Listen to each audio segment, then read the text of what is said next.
वालेकुम dear student. Class 9 की bio में आज हम यूनिट 5 सेल साइकिल का टॉपिक मियोसिस को डिस्कस करेंगे। स्टूडेंट्स, मियोसिस क्या है? मियोसिस को सबसे पहले जर्मन बायोलॉजिस्ट ऑस्कर हर्टविग ने 1876 में डिस्कवर किया। मियोसिस को हम डिफाइन कर सकते हैं the type of cell division in which each daughter cell receive half the number of chromosome as the parent cell, यानी कि ऐसा सेल डिवीजन जिसमें पेरेंट सेल डिवाइड होकर डॉटर सेल देते हैं, उन डॉटर सेल में जो नंबर ऑफ क्रोमोसोम होते हैं वो हाफ होते हैं from that of the parent cell. For example, अगर हमारे पास पेरेंट सेल में 46 नंबर ऑफ क्रोमोसोम है तो ये पेरेंट सेल जब डिवाइड होगा मियोसिस के थ्रू जो डॉटर सेल बनाएंगे तो उन डॉटर सेल में हर सेल में 23 नंबर ऑफ क्रोमोसोम होंगे। यानी कि मियोसिस में क्या होता है, जो नंबर ऑफ क्रोमोसोम होते हैं पेरेंट सेल में वो डॉटर सेल में हाफ हो जाते हैं। इस वजह से मियोसिस को रिडक्शन डिवीजन भी कहा जाता है, क्योंकि इसमें नंबर ऑफ क्रोमोसोम जो होते हैं वो हाफ हो जाते हैं। मियोसिस में diploid number of chromosome is reduce to haploid, यानी कि डिप्लॉयड का मतलब होता है ऐसे क्रोमोसोम जो कि पेयर में हो, यानी कि पेयर ऑफ क्रोमोसोम को डिप्लॉयड कहा जाता है। जब क्रोमोसोम हमारे पास पेयर में ना हो, जब वो रिड्यूस टू हाफ हो जाए, उनको कहा जाता है हेप्लॉइड। मियोसिस में क्या होते हैं? मियोसिस में हमारे पास जब सिंगल सेल डिवाइड होता है तो वो हमें 4 डॉटर सेल देते हैं। Single cell is divided into 4 daughter cell. Mitosis में क्या होता है, जब सिंगल सेल डिवाइड होता है तो वो 2 डॉटर सेल देते हैं। वो डॉटर सेल में नंबर ऑफ क्रोमोसोम जो होते हैं वो इक्वल होते हैं as that of the parent cell, उनमें कोई रिडक्शन नहीं होती। जबकि मियोसिस में क्या होता है, नंबर ऑफ क्रोमोसोम रिड्यूस हो जाते हैं और इसके साथ साथ एक सिंगल सेल जो है वो हमें 4 डॉटर सेल बनाता है, 4 डॉटर सेल में डिवाइड हो जाता है। मियोसिस की 2 मेन फंक्शन है। फर्स्ट तो यह है कि इसमें रिडक्शन होती है, नंबर ऑफ क्रोमोसोम जो होते हैं वो रिड्यूस हो जाते हैं। सेकंड जो होती है, इसके सेकंड जो इसका फंक्शन है वो है जेनेटिक वेरिएशन। जेनेटिकली जो वेरिएशन आती है पेरेंट से ऑफस्प्रिंग में, जो चेंजेस पेरेंट और ऑफस्प्रिंग में जो चेंजेस होती हैं, यानी कि जो ऑफस्प्रिंग होती हैं वो पेरेंट से चेंज होते हैं, वो किसकी वजह से होते हैं? वो मियोसिस की वजह से होते हैं। मियोसिस में होती है जेनेटिक वेरिएशन। मियोसिस के 2 मेन स्टेजेस हैं। फर्स्ट है मियोसिस, एक है मियोसिस 1 और सेकंड है मियोसिस 2। मियोसिस 1 और मियोसिस 2 को भी फर्दर सब फेजेस में डिवाइड किया गया है। मियोसिस 1 की सब फेजेस हैं prophase 1, metaphase 1, anaphase 1 and telophase 1। इसी तरह मियोसिस 2 की भी सब फेजेस हैं prophase 2, metaphase 2, anaphase 2 and telophase 2। सबसे पहले मियोसिस 1 को डिस्कस करते हैं। मियोसिस 1 का पहला स्टेप है, पहला फेज है प्रोफेज 1। प्रोफेज 1 जो है it is the longest phase of meiosis, यानी कि मियोसिस का जो सबसे लॉन्गेस्ट फेज है वो क्या है? वो प्रोफेज 1 है। प्रोफेज 1 में 2 मेन स्टेप्स इवेंट्स होते हैं। एक हमारे पास है साइनेप्सिस और सेकंड हमारे पास है क्रॉसिंग ओवर। साइनेप्सिस में क्या होता है, पेयरिंग ऑफ क्रोमोसोम होते हैं, क्रोमोसोम पेयर बनाते हैं। और क्रॉसिंग ओवर में क्या होता है, एक्सचेंज ऑफ क्रोमेटिन होते हैं। तो यानी कि क्रोमोसोम जो होते हैं वापस में सेगमेंट को चेंज करते हैं, एक्सचेंज करते हैं, जिसकी वजह से जेनेटिक वेरिएशन आती है। साइनेप्सिस क्या है? Synapsis is the pairing of chromosome. हमारे पास ये आपको 2 होमोलोगस क्रोमोसोम नज़र आ रहे हैं। होमोलोगस क्रोमोसोम क्या होते हैं, यानी कि इनमें जो क्रोमेटिड होते हैं वो सिस्टर क्रोमेटिड होते हैं। इन्फॉर्मेशन जो एक क्रोमेटिड में होती है वही इन्फॉर्मेशन दूसरे क्रोमेटिड में होती है। तो होमोलोगस क्रोमोसोम के जो 2 क्रोमेटिड होते हैं उनको सिस्टर क्रोमेटिड्स कहा जाता है। अब ये हमारे पास होमोलोगस क्रोमोसोम है और ये भी होमोलोगस क्रोमोसोम है। इसके जो 2 क्रोमेटिड हैं ये क्या कहलाते हैं? ये सिस्टर क्रोमेटिड्स कहलाते हैं। अब इस क्रोमोसोम्स का ये क्रोमेटिड और इस क्रोमोसोम का ये क्रोमेटिड क्योंकि ये आपस में सेम नहीं है तो इनको कहा जाएगा नॉन सिस्टर क्रोमेटिड। साइनेप्सिस में क्या होते हैं, ये दो होमोलोगस क्रोमोसोम क्या करेंगे, ये साइनेप्सिस करेंगे, ये पेयर बनाएंगे। पेयरिंग के दौरान क्या होगा, पेयरिंग के रिजल्ट में बनेगा बाइवेलेंट, यानी कि बाइवेलेंट का मतलब होता है पेयर ऑफ क्रोमोसोम जो कि जिसमें होते हैं 2 क्रोमोसोम। चूँकि एक क्रोमोसोम बना होता है 2 क्रोमेटिड से, तो 4 क्रोमोसोम यानी कि जो दो पेयर क्रोमोसोम जो कि पेयर ऑफ क्रोमोसोम होगा उसमें 2 क्रोमोसोम होंगे, तो 2 क्रोमोसोम में क्या होंगे, 4 क्रोमेटिड होंगे। तो साइनेप्सिस के रिजल्ट में क्या बनता है, बाइवेलेंट, या फिर हम कह सकते हैं कि साइनेप्सिस के रिजल्ट में टेट्राड बनता है जिसमें होते हैं 4 क्रोमेटिड्स। इसके बाद क्या होता है कि हमारे पास साइनेप्सिस के बाद हमारे पास जो क्रोमोसोम जो पेयर बना लेते हैं, अब इनमें जो नॉन सिस्टर क्रोमेटिड होंगे ऐसे यानी एक क्रोमोसोम का एक क्रोमेटिड और सेकंड क्रोमोसोम का सेकंड क्रोमेटिड क्या करेंगे, वो आपस में ओवरलैपिंग करेंगे। ओवरलैपिंग के रिजल्ट में वो क्या करेंगे, वो एक स्ट्रक्चर बनाएंगे, यानी कि एक ऐसा पॉइंट जिस पे ये ओवरलैप हो रहे हैं उस पॉइंट को कहा जाएगा कैजमेटा। इसके बाद क्या कहते हैं, ओवरलैपिंग के दौरान वो क्या करते हैं, हमारे पास ये क्रोमोसोम जो है ये एक्सचेंज ऑफ सेगमेंट करते हैं, यानी कि इस पिंक क्रोमोसोम का जो सेगमेंट होगा वो पर्पल क्रोमोसोम में चला जाएगा और पर्पल क्रोमोसोम का जो सेगमेंट होगा वो इस पिंक क्रोमोसोम में आ जाएगा। हमारे पास ये इस तरह के क्रोमोसोम बनेंगे जिसमें क्रॉसिंग ओवर हो जाएगी, एक्सचेंज ऑफ सेगमेंट हो जाएंगे। अब यहाँ पे क्रॉसिंग ओवर हो रही है, एक्सचेंज ऑफ सेगमेंट हो रहे हैं, यानी कि इस क्रोमोसोम की जो इन्फॉर्मेशन थी वो यहाँ पे आ गई और इस क्रोमोसोम की जो इन्फॉर्मेशन है वो यहाँ पे आ गई, जिसकी वजह से क्या होते हैं, जिसकी वजह से जेनेटिक वेरिएशन होती है। तो क्रॉसिंग ओवर के रिजल्ट में क्या होते हैं, जेनेटिक वेरिएशन होते हैं। तो जैसे कि हमने कहा कि म्यूसिस में क्या होते हैं, जेनेटिक वेरिएशन होती है, जिसमें जो ऑफस्प्रिंग होते हैं उनकी जो कुछ कैरेक्टर्स होती है वो पेरेंट्स से चेंज होती है। तो वो क्यों चेंज होती है, वो ड्यू टू क्रॉसिंग ओवर होती है। इसके साथ साथ क्या होता है, इसके साथ साथ प्रोफेज 1 में न्यूक्लियर इनवेलप जो है वो डिसअपेयर हो जाता है, सेंट्रियोल जो है वो अपोजिट पोल पे मूव करते हैं, वो क्या बनाते हैं, वो स्पिंडल फाइबर्स बनाते हैं। सेकेंड हमारे पास फेज़ है मेटाफेज। मेटाफेज में क्या होता है कि जो स्पिंडल सेंट्रियोल्स है वो ऑपोजिट पोल्स पे मूव कर देते हैं और वो स्पिंडल फाइबर बनाते हैं।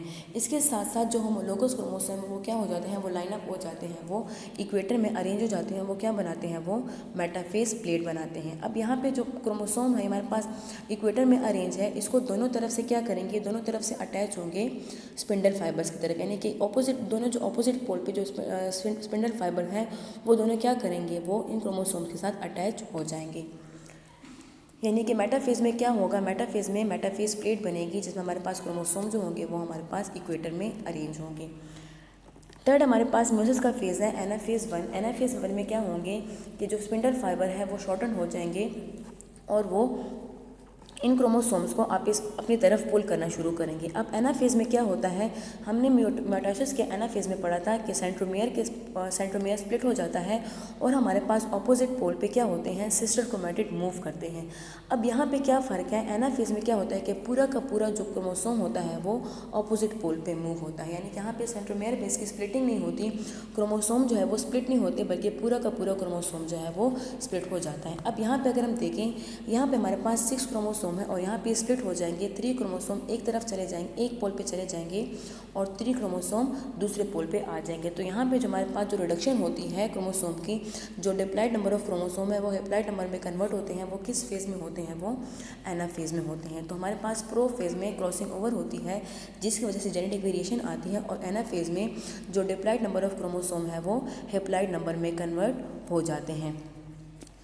लास्ट हमारा फेज़ है म्यूसिस 1 का जो लास्ट फेज़ है हमारे पास है टीलोफेज। टीलोफेज में क्या होते हैं कि जो क्रोमोसोम्स हैं वो ऑपोजिट पोल पे पहुंच जाते हैं। अब क्या होते हैं, अब जो स्पिंडल फाइबर होते हैं वो डिसअपेयर होना शुरू हो जाते हैं और जो न्यूक्लियर इन्वेलप है वो क्रोमोसोम्स के इर्द गिर्द बनना शुरू हो जाता है। तो टीलोफेज में क्या होता है, क्रोमोसोम जो है वो ऑपोजिट पोल पे पहुंच जाते हैं, न्यूक्लियर मेम्ब्रेन बन जाती है, इसके साथ साथ न्यूक्लियाई जो है वो भी अपेयर हो जाते हैं और स्पिंडल फाइबर गायब हो जाते हैं, डिसअपेयर हो जाते हैं। टीलोफेज के बाद क्या होता है, टीलोफेज के बाद होता है साइटोकाइनेसिस। साइटोकाइनेसिस में क्या होता है कि हमारे पास जो दो क्रोमोसोम दो न्यूक्लियाई बनते हैं उनके दरमियान जो है वो क्लीवेज हो जाती है और एक सेल जो है वो 2 डॉटर सेल में कन्वर्ट हो जाते हैं, जिसमें क्या होते हैं, जिसमें हमारे पास हेप्लॉइड नंबर ऑफ क्रोमोसोम होते हैं। आप देख सकते हैं कि हमारे पास एक सेल है जिसमें हमारे पास डिप्लॉइड नंबर ऑफ क्रोमोसोम है। प्रोफेज 1 के बाद ये मेटाफेज में चले जाते हैं या हमारे पास इक्वेटर में अरेंज हो जाते हैं। इसके बाद एनाफेज में क्या होते हैं, इनकी जो हमारे पास क्रोमोसोम है ऑपोजिट पोल पे पहुंच जाते हैं। टीलोफेज में क्या होते हैं, इनके इर्द गिर्द न्यूक्लियर इन्वेलप या न्यूक्लियर मेम्ब्रेन इनके इर्द गिर्द बन जाता है और 2 न्यूक्लियस हमारे पास बन जाते हैं। इसके बाद क्या होता है, साइटोकाइनेसिस होती है, इनके जो साइटोप्लाज्म है वो इनवर्ट मूव करना शुरू हो जाता है, इनके दरमियान क्लीवेज बनती है, जिसके रिजल्ट में पेरेंट सेल जो है, डिप्लॉइड पेरेंट सेल जो है वो हेप्लॉइड डॉटर सेल में कन्वर्ट हो जाते हैं। नेक्स्ट हमारे पास फेज़ है म्यूसिस 2। म्यूसिस 2 में क्या होता है, म्यूसिस 2 जो है वो हमारे पास बिल्कुल सेम है माइटोसिस की तरह। इसके भी 4 फेजेस हैं, prophase 2, metaphase 2, anaphase 2 and telophase 2। अब माइटोसिस के में जो फेजेस जो स्टेप होते हैं वही स्टेप हमारे पास म्यूसिस 2 में होते हैं। जो डॉटर सेल बनते हैं हमारे पास वो क्या करते हैं, वो माइटोसिस, हर सेल जो है वो माइटोसिस 2 की स्टेजेस से पास होता है। क्या होता है यहाँ पे, हमारे पास जो क्रोमोसोम होते हैं वो कंडेंस होना शुरू हो जाते हैं और स्पिंडल फाइबर सेंट्रोल जो है वो अपोजिट पोल की तरफ मूव करते हैं और वो क्या बनाते हैं, वो स्पिंडल फाइबर्स बनाते हैं। स्पिंडल फाइबर्स ये इसके बाद क्या होता है हमारे पास मेटाफेज 2 होता है। मेटाफेज 2 में जो स्पिंडल फाइबर्स बन जाते हैं, सेंट्रोल जो है वो अपोजिट पोल की तरफ मूव कर देते हैं और स्पिंडल फाइबर्स क्या करते हैं वो दोनों तरफ से क्रोमोसोम्स के साथ अटैच हो जाते हैं और क्रोमोसोम्स क्या करते हैं वो हमारे पास सेंटर में इक्वेटर में अरेंज हो जाते हैं और क्या बनाते हैं वो मेटाफेज बनाते हैं। तो हमारे पास मियोसिस 2 के मेटाफेज में क्या होता है, इक्वेटर में क्रोमोसोम अरेंज हो जाते हैं जिसको दोनों तरफ से स्पिंडल फाइबर्स अटैच हो जाते हैं। इसके बाद होता है एनाफेज। अब एनाफेज में क्या होता है, मियोसिस 2 के एनाफेज में जो क्रोमोसोम है वो हमारे पास सेंट्रोमियर में स्प्लिट हो जाते हैं, यानी कि जो क्रोमोसोम है वो 2 सिस्टर क्रोमैटिड में स्प्लिट हो जाते हैं। क्या होते हैं कि हमारे पास जो स्पिंडल फाइबर है वो शॉर्टर हो जाते हैं और वो दोनों सिस्टर क्रोमैटिड्स को, यानी कि ये जो स्पिंडल फाइबर है ये इन सिस्टर क्रोमैटिड्स को आपस में पुल करेंगे और ये जो स्पिंडल फाइबर्स हैं ये इन सिस्टर क्रोमैटिड्स को अपने तरफ पुल करेंगे। यानी कि यहाँ पे मियोसिस 1 के जो एनाफेज है यहाँ पे क्रोमोसोम जो है वो स्प्लिट नहीं होते, वो पूरा का पूरा क्रोमोसोम जो है वो मूव करता है टुवर्ड द ऑपोजिट पोल। जबकि मियोसिस 2 के जो एनाफेज है, एनाफेज 2 जो है उसमें क्या होते हैं, क्रोमोसोम जो है वो स्प्लिट हो जाते हैं इनटू सिस्टर क्रोमैटिड्स और वो क्या करते हैं वो ऑपोजिट पोल की तरफ मूव करना शुरू कर देते हैं। इसके बाद लास्ट फेज है टीलोफेज। टीलोफेज में क्या होता है कि जो सिस्टर क्रोमैटिड्स हैं वो ऑपोजिट पोल्स पे मूव कर देते हैं और उनके इर्द गिर्द क्या होता है, इनके इर्द गिर्द न्यूक्लियर इन्वेलप बनना शुरू हो जाता है। जो स्पिंडल फाइबर्स होते हैं वो गायब हो जाते हैं और क्रोमोसोम्स के इर्द क्या होते हैं, न्यूक्लियर इन्वेलप बन जाते हैं। यानी कि टीलोफेज में हमारे पास क्या होता है, दो डॉटर न्यूक्लियाई बनते हैं। टीलोफेज 2 के बाद क्या होता है, टीलोफेज 2 के बाद साइटोकाइनेसिस होती है और हमारे पास जो हर डॉटर सेल जो है वो अगेन 2 डॉटर सेल में डिवाइड हो जाता है। तो मियोसिस में क्या होता है, जो एक सिंगल सेल होता है वो हमारे पास 4 सिंगल सेल में कन्वर्ट हो जाता है। थोड़ा सा दोबारा से रिवाइज करवा लेते हैं। मियोसिस जो है वो 2 मेन स्टेजेस में कंसिस्ट होता है। एक हमारे पास है मियोसिस 1 और सेकेंड है मियोसिस 2।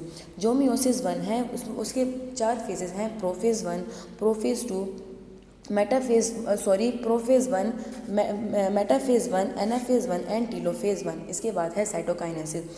मियोसिस में सेल जो है वो इंटरफेज के गुजरता है। इंटरफेज में वही 3 फेजेस होते हैं, G1 phase, S phase and G2 phase. इसके बाद क्या होता है, प्रोफेज होता है। प्रोफेज में होती है साइनेप्सिस, यानी कि पेयरिंग ऑफ क्रोमोसोम होती है, क्रॉसिंग ओवर होती है, एक्सचेंज ऑफ क्रोमोसोम होते हैं। इसके साथ साथ न्यूक्लियर इन्वेलप डिसअपियर हो जाता है और स्पिंडल फाइबर्स बनते हैं। मेटाफेज में क्या होता है, मेटाफेज में हमारे पास जो क्रोमोसोम होते हैं वो इक्वेटर में अरेंज हो जाते हैं और स्पिंडल फाइबर जो है वो दोनों तरफ से इन क्रोमोसोम के साथ अटैच हो जाते हैं।